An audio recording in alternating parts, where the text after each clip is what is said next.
Hey everyone, Victor is here, and in this video I want to talk about mass spectrometry, which is one of the must-know spectroscopic techniques all organic chemistry students need to know. So in this video we're going to talk about the fundamentals of the mass spectrometry, what you are going to see on the spectrum, and finally how to approach the analysis of the mass spec. So without any further ado, let's talk about how the mass spec works. So imagine you have a molecule, and the exact nature of the molecule is not important right now. We are going to take this molecule and we are going to ionize it. And while there are a ton of different ways how we can ionize molecules, the most common one is going to be the electron beam that is going to literally knock out one electron out of our molecule and give us an ion radical species, which we often refer to as the molecular ion. And since the molecule has lost an electron, we are going to get a cation radical, if I want to be more specific and more precise here. And we are going to signify that that is a cation radical by showing plus and a dot next to our species, whatever that species might be. An important thing to keep in mind here is it's not important where exactly the plus and where exactly the dot is on our compound, so we typically just going to show it to the side and encapsulate our molecule in square brackets. So it's somewhere there, but where exactly doesn't really matter for our purposes. Now, here is something really interesting that's going to happen to those ion radicals. Those guys are quite unstable and they tend to break up. We call this molecular decomposition a fragmentation. And as a result of this fragmentation, we're going to get an ion and a radical species. And I want to point out that those are two different species. One molecule that you have, your ion radical, is going to break up into two things. One thing is going to be an ion and another thing is going to be a radical. So the positively charged species, that is our carbocation, and that is going to be the one that we are actually detecting with the mass spec. The other one, our radical, well, that one is going to be invisible in mass spec. Mass spec can only see positively charged species. Occasionally we can also see negatively charged species if we have some certain modifications to our mass spec, but typically normal mass spec is calibrated to see positively charged species. So the one that you are going to see within the scope of your course is going to be dealing with carbocations. And I want to reiterate one more time, mass spectrometry only sees charged species. So no matter how cool our radical might be, we are never going to detect it. So we'll only pay attention to the carbocations when we analyze our molecules and the mass spectra of those molecules, whatever the mass spec might look like. We're only going to be seeing the carbocations there. So, for instance, here is a molecule of neopentane. If we ionize this guy in the mass spec, we are going to get our ion radical. And as I've mentioned before, it doesn't matter where exactly that plus and dot are in our ion radical species. But what is interesting here is that this ion radical now going to break up into two species. Or in other words, it's going to fragment into our tertiary carbocation over here, and we're also going to have a radical floating out of it. But what we are going to see in the mass spec, we are going to see the original ion, the molecular ion that we have with the mass of 72, and we're also going to see our carbocation with a mass of 57. We are not going to see our radical. And that is where the biggest complication with the mass spectrometry going to stare right in our face. Mass spec does not give you a structure. Rather, you're going to get an ion mass. Just a number. That's it. So here is an example of the mass spectrum of this nonane-3-one molecule that I have on the screen, and as you can see, the only information that we get here is the ion masses, no structures of any sort. And that's kind of a bummer, but well, that'll have to do. That's the only information that we get. There are a couple of terms that we gotta know before we move on further though. The first term is going to be the molecular ion peak. This is the peak that is going to correspond to the ionized version of the molecule itself, that ion radical that I mentioned earlier. This peak is typically going to be fairly small, as most molecules tend to break up before they hit the detector, although, of course, there are exceptions, and sometimes this is the largest peak in the mass spec for some very small or exceptionally stable molecules.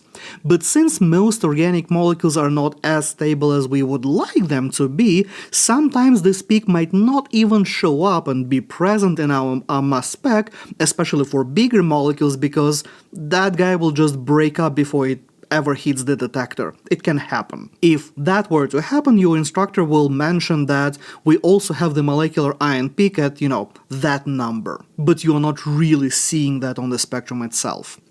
And the other term that we need to know is the base peak. This is the most stable and the most abundant ion that we have in our fragmentation pattern. Is this a meaningful bit of information? Depends. Most likely not. But this is a term that you got to know nonetheless. And we are calling it a base peak because we are essentially scaling the entire spectrum to make sure that that line, that peak, is at 100%. So our y-axis here that says relative intensity, sometimes it is also called relative abundance, that is the axis. Well, it's kind of meaningless in a sense that it's always going to be scaled to 100%, and that 100% is always going to be your base peak. That's just the traditional way of presenting the mass spec. It can be useful sometimes, but on its own, that scale doesn't really give you much useful information whatsoever. And another thing that I want to talk about here real quick is the units that we have for our x-axis. We have this m over z. So the m here stands for the mass of our ion, and z stands for the charge on that ion. Most of the time, we are going to be dealing with the +1 charges, so the m peak corresponds directly to the mass of your molecule or ion that you have there. However, once in a blue moon, molecules can get ionized to +2 or even +3 charges by losing more than one electron initially during the ionization step. Are you ever going to see examples like that in your class? I seriously doubt that, but that is still possible, so it is a good idea to know what that MZ is all about, and that potentially sometimes the peak might represent, half of what you're seeing mass-wise or whatever might be the case. But as I've mentioned, in the overwhelming number of cases, at least in my experience, I've never seen students have to deal with the charges anywhere outside of +1. It's usually just a +1, so the mass that you get from your mass spec is what you are going to have as a reference point for your molecule, whether it's the molecular ion or that's the chunks or the fragments of the molecule. So basically what I'm trying to say here is that don't worry about that m over z. And one last thing that I want to mention here, that you have probably noticed that each signal here is not just one line, but rather it's a group of lines or group of peaks. We have a couple of lines here, we have half a dozen over here, same thing there, same thing for our base peak. So each peak here represents a very specific molecular mass or mass of your ion, and that is due to the isotopic composition of our molecules. Let me explain what I mean. Here is a molecule. It's a rather large molecule with a molecular formula C17H16Cl3NO. But here is also something important that you got to remember. Different atoms have different isotopes, and hopefully you remember from Gen Chem that isotopes are the different nuclei of the same element that differ by the number of neutrons in the nuclei. So you can have atoms that weigh slightly different from one isotope to the other one because they have different number of nuclei. And if atom has several stable isotopes that occur in nature, then we are going to have, well, a bit of a problem. Because looking at the atoms in this molecule, we have, well, first of all, we have a hydrogen. The naturally occurring hydrogen 1 is almost 100% of the isotopes. There is H2, deuterium, which existed as such a small quantity that we can basically disregard that. The next one is carbon. That is already where we have a bit of a problem because the naturally existing carbon has two stable isotopes. We have carbon-12, which is our normal everyday carbon, which is about 99% of all carbon atoms out there. And we have a carbon-13 isotope, which is about 1% of those atoms, which means that 1% of your molecules will contain a heavy carbon, which means that 1% of your molecules will already have a heavy carbon in them. And the larger the molecule is, the higher percentage of the molecules that is going to be a little bit heavier due to the presence of the heavy carbon. Now, when it comes to the nitrogen and oxygen, those guys have corresponding isotopes of nitrogen-14 and oxygen-16, and those are virtually 100%, so the other stable isotopes are essentially non-important for us, they are negligible. But then when we get to chlorine, well, we have chlorine-35, which is about 76% of natural isotopes, and we have chlorine-37, which is another 24%. So at this point, when you have a chlorine in your molecule, you are definitely going to have a lot of molecules with the lighter chlorine, chlorine-35, and a lot of molecules with a heavy chlorine, chlorine-37. Now, I am not going to go over the calculations of how to estimate the exact composition of the ion peak, but for this particular molecule, it's going to look something like that. Each peak here corresponds to a molecule with a different isotopic composition. Here we see our molecular ion peak, and I'm going to denote it as M+, and also I see a rather significant M+2 ion peak, which is most likely here due to the heavy chlorine, because the difference between the chlorine and the regular chlorine, the heavy chlorine and the light chlorine, is 2 atomic mass units. One thing that I want to point out that the molecular ion peak, the M+, this guy over here, that is always going to be the peak that we're going to be referring to as the molecular peak. Everything else is going to be referred to as M plus something. So I have my molecular ion peak over here at 355, my M plus 1 is going to be at 356, M plus 2 is 357, then I have M plus 3, M plus 4, M plus 5, M plus 6, and so on. And the bigger your molecule is, the longer that tail is going to be. Because at that point you're going to be looking at a statistically significant amount of the heavier isotopes, even for something with a very small abundance like, let's say, carbon-13. If you have a large molecule, you are going to see a very long tail because the probability of finding those carbons in your molecule is going to grow with the size of your molecule and the number of carbons that you have there. But as I said, I am not going to go over those calculations, how to estimate those distributions, since most likely your instructor will never ask you to do that, and if they do, well, let me know in the comments and we'll talk about that. Now, here is a million-dollar question. Do you actually need to know those isotope distributions? And the answer is absolutely you do. You are going to be tested on that, and that I can guarantee. So why is it important to know those distributions? Well, because it allows you to identify certain atoms in your molecule solely based on the mass spec. Those isotope distributions, those are actually signatures for different elements.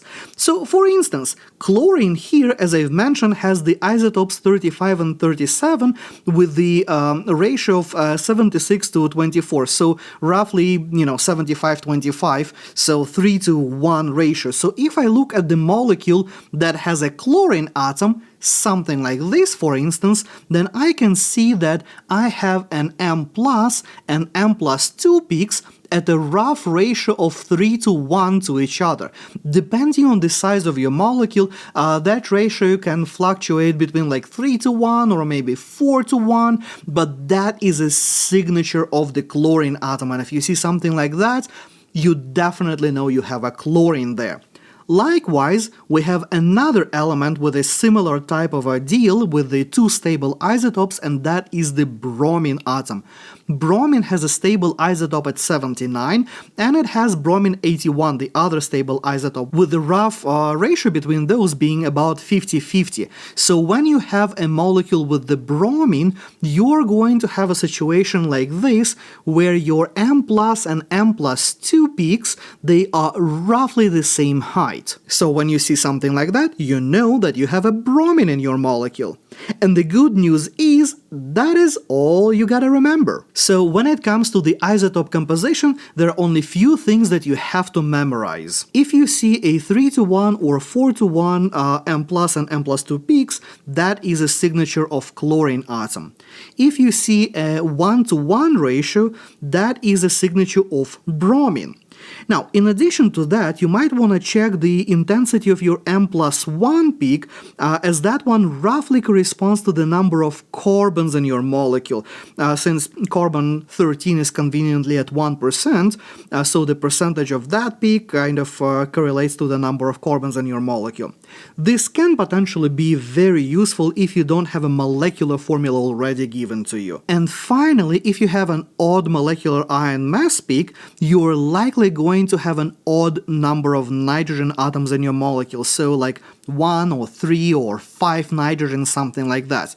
So the odd molecular mass typically is a signature of the nitrogen atom for simple organic molecules. You will be hard-pressed to find any regular organic molecules built out of normal core elements that we typically deal with that will have an odd molecular weight and will not have a nitrogen in it. So for our intents and purposes, odd mass equals nitrogen. Now, if I go back to my previous page here for a moment, we can see that in addition to our molecular ion and the base peak, we have some other stuff happening there. And that stuff is our fragments or the chunks of the molecule that we are going to form when the ion decomposes and breaks down during this process. And we are going to refer to those as our fragmentations. So let me explain what we are dealing with here. Let's go back to our imaginary molecule. If we ionize it, we are going to start breaking it up, and each ion, or a fragment if you like, is going to give us a new signal. So for our imaginary molecule over here, we are going to have a peak for our molecular ion, peak for ion 1, ion 2, ion 3, and whatever else we can form in this chain of fragmentations. So the mass spec for a large molecule might look something like that. Here we can see our molecular ion peak, which is our heaviest peak. Then we can see ion 1, ion 2, ion 3. We can also identify our base peak, and I'm also showing with those negative signs like minus 61, minus 33, and so on, the chunks of the molecule that are falling out. Those are our radicals that we don't actually see, and we only see that as the decrease in the mass. Now, what exactly those pieces are, what exactly those ions 1, 2, 3, etc. in our base peak are, well, that's a very different story, and sometimes it's a very difficult thing to identify. Luckily, there are some more good news here. It is possible to predict the place where our molecule is going to be likely to break. And the trick here is to look for the most stable carbocations that our molecule can produce. For instance, let's take a look at this compound. We have a 3,3-dimethylhexane. I have a quaternary atom over here, so if we break up this molecule at this point, we're going to make a tertiary carbocation. And if we do, we're going to end up with a few possible outcomes of fragmentation. We're going to have this piece, or that piece. Now, the important thing that I'm going to point out here that we typically don't just lose a hydrogen. Usually it's going to be breaking a carbon-carbon or carbon to some other element bond. Usually we're going to be breaking bonds between the core elements, literally ripping our molecule apart.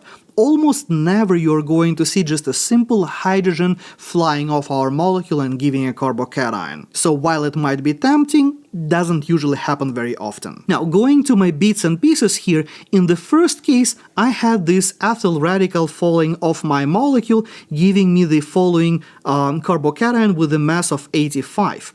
In the second case, I have a propyl radical falling off.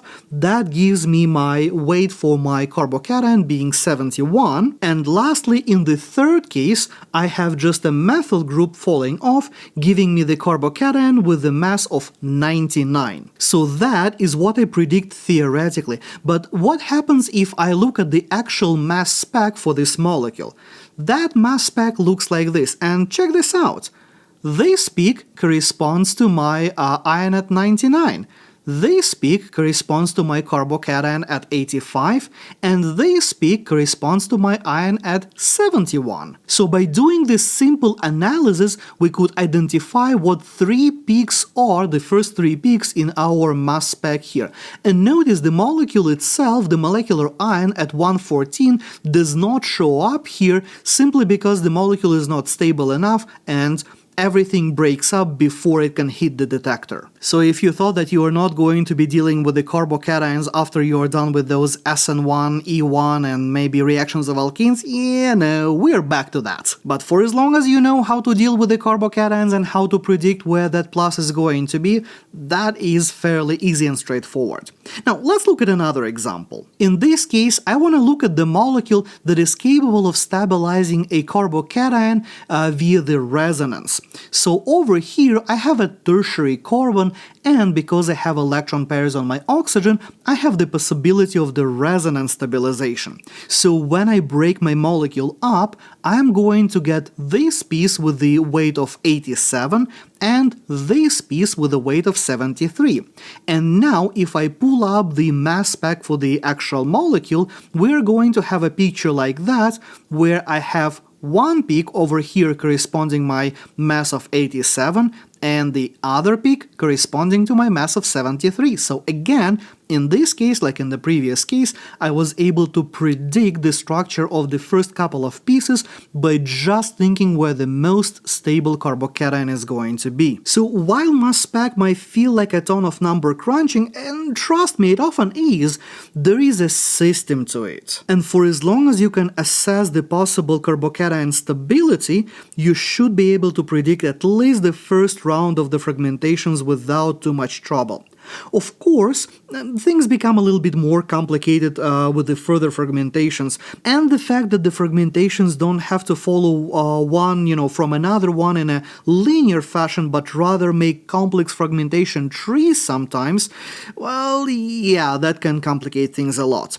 But the good news is, with some practice, you'll grow a nose for those things and you will be able to crack them with ease. Spectroscopy of any sort is literally just a puzzle work, so the more puzzles you solve, the better you become. Now, in the next video, I'm going to talk about the McLafferty rearrangement, which is a rather specific type of rearrangement in the mass spec that happens for various types of carbonyls, so anything containing CO double bond. So if you don't want to miss that one, make sure you subscribe and boop the like button.